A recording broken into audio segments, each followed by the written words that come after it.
And number one is, as I've described, they are dynamic. So when we talk about kettlebells, a very simple exercise to start you with is just to come on down onto your knees, come into this position and just pass it around your body, like so.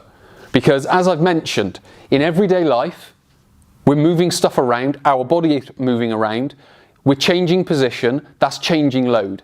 If we only do, not that I would recommend it anyway, but like a sit-up, you may get very strong right through the middle of your torso.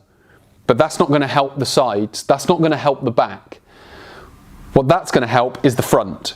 So we need to be able to evenly distribute load all around the torso so the torso gets built evenly as well.